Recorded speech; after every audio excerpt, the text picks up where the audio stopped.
Hello, আসসালামু আলাইকুম দর্শক, কেমন আছেন সবাই? আশা করি ভালো আছেন। আলহামদুলিল্লাহ আমি ভালো আছি। চলে আসলাম পশ্চিম সিংহ দক্ষিণপাড়া, বাগারপাড় এবং কি বারহল্লা। এই মাদ্রাসাটা নতুন হয়েছে। এই নতুন হওয়ার কারণে কিছু কাজ করা বাকি আছে, অনেক কাজ করা বাকি আছে।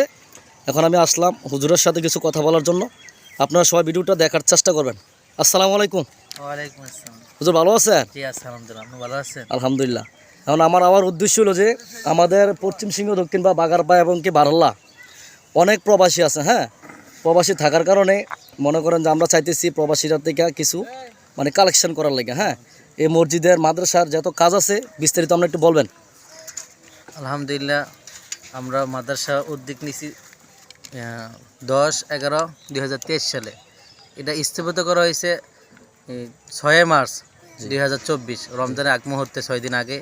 আলহামদুলিল্লাহ, এই পর্যন্ত মাদ্রাসা ভবন করা হয়েছে প্রায় 16 লাখ টাকার মতন। তারপরে বাথরুম এবং পাকঘর। এখন ছাত্রদের সুবিধার জন্য বাউন্ডারি করার জন্য একটা গেট, একটা বাউন্ডারি যেহেতু জরুরি হয়ে পড়ছে, ছাত্রদের কীভাবে সুবিধা হয়। গার্জিয়ানরা চাই একটু মনোরম পরিবেশ বা একটু সেফটি চায়, এই জন্য এই উদ্দেশ্য করে এই আমাদের বাউন্ডারি করা, এই নতুন বাউন্ডারি কাজ করছি। আলহামদুলিল্লাহ উদ্যোগ নিয়েছে, আলহামদুলিল্লাহ কিছু কালেকশনও হয়েছে। তবে বাউন্ডারি করতে প্রায় 30-40 হাজার টাকা লাগে। আলহামদুলিল্লাহ যথেষ্ট হয়েছে। আপনারা যদি সাহায্য হাত বাড়াই দেন, আমরা আশা করি প্রতিষ্ঠানে ভালো ছাত্র গড়ার জন্য, ছাত্র যাতে একটা সঠিক এলমে দিন, সঠিকভাবে শিক্ষা দেওয়ার জন্য, একটু হক্কানে আলেম তৈরি হওয়ার জন্য যা যা লাগে একটা ছাত্র পিছনে ভালো মানুষ আলেম কীভাবে তৈরি হয়, এই প্রচেষ্টা আমাদের, যাতে করে মনোরম পরিবেশে তাদেরকে মন মানসিকতা, তাদের বিবেক বুদ্ধি যেন ভালো থাকে, যে পরিবেশটা তার পড়ালেখা মেধা ভালো হয়, এই জন্যই সুন্দর পরিবেশটা করা আমাদের উদ্দেশ্য। আলহামদুলিল্লাহ আমাদের জায়গা 23 জায়গা আছে, আরও সামনে পুকুর, এই জায়গাটা যদি হয় মসজিদ নির্মাণে একটা আমাদের পরিকল্পনা আছে। এই আশা আমাদের করে যাতে করে এই যে পরিচিত ভবনটা আছে, আলহামদুলিল্লাহ 60 ফুট লম্বা এই ভবন, তারপর পাকঘর করা হয়েছে, আরও করা আমাদের আশা আছে যখন ছাত্র বাড়বো। তখন আপাতত আমাদের ছাত্র ভর্তি আছে 30 জন, আরও আমাদের এই 70 জন ভর্তি করার আমাদের টার্গেট। আলহামদুলিল্লাহ অনেকেই এরকম করে আছে যারা 1 তারিখ থেকে আমাদের বোর্ডিং খোলা হইবে। বোর্ডিং খোলা হইলে আশা করি আমাদের এই যেই কোটাটা আছে আলহামদুলিল্লাহ পরিপূর্ণ হইব। সকলে নেক দৃষ্টি কামনা করছি, যদি আপনারা এই প্রতিষ্ঠানের প্রতি একটু সদয় হন বা দেখে নেক দৃষ্টি কামনা করেন, আলহামদুলিল্লাহ আশা করি এই প্রতিষ্ঠানের লক্ষ্য উদ্দেশ্য একটাই, আল্লাহ রাসূল করা, একজন হক্কানি আলিম তৈরি করা। আল্লাহ এই আশাটুকু আমাদের কবুল করে, এটাই আমাদের অত্যাশা।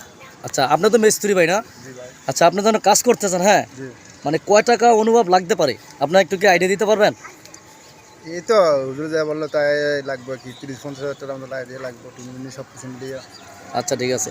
আচ্ছা, আমার কথা হচ্ছে যে যেহেতু প্রবাসী ভাইরা আছে, আঙ্কেলরা আছেন, ঠিক আছে, একটু সহযোগিতা করেন এই মাদ্রাসাটার জন্য। ঠিক আছে, আমি চাই যে, আমি জানি এই প্রবাসীরাই বেশিরভাগ মাদ্রাসা এবং কি মসজিদে সহযোগিতা করে। ঠিক আছে, আমি চাইতেছি যে বাউন্ডারিটা করার জন্য। ঠিক আছে, আপনারা দেখতে পাচ্ছেন, এই দেখেন এই পুষ্কুনিটা কিন্তু একটু রিস্ক হয়ে যায়। হ্যাঁ, আমাদের বাচ্চারার জন্য একটু রিস্ক হয়ে যায়। আপনারা অবশ্যই একটু সহযোগিতা করার চেষ্টা করবেন। আমি হুজুরের বিকাশ নাম্বারটা দিয়ে দেবো এই স্ক্যানে, অবশ্যই আপনারা চেষ্টা করবেন। তোমরা কি বলো? সবাই বলো যে আপনারা সবাই মাদ্রাসার জন্য সহযোগিতা করেন। ইনশাল্লাহ যারা সহযোগিতা করবেন সবার জন্য ছাত্ররা ইনশাল্লাহ দোয়া করবে। সবাই দোয়া করবা, যারা সহযোগিতা করে সবার জন্য দোয়া করবা। ঠিক আছে? আচ্ছা, ঠিক আছে, সবাই ভালো থাকবেন। আল্লাহ হাফেজ। সবাইকে সালাম দাও। আচ্ছা, ঠিক আছে, সবাই ভালো থাকবেন। প্রবাসী ভাইয়েরা এবং কি যারা যারা দেশে আছেন অবশ্যই ভিডিওটা বেশি বেশি করে শেয়ার করে দিবেন। এ হচ্ছে মাদ্রাসা, এটা অনেক কাজ বাকি আছে। এই কাজ করার জন্য যেভাবে পারেন, 1 টাকা 2 টাকা 10 টাকা যাই পারেন একটু সহযোগিতা করবেন। ঠিক আছে, এই হচ্ছে আমি বলে শেষ করছি। আল্লাহ হাফেজ, সবাই ভালো থাকবেন। আসসালামু আলাইকুম।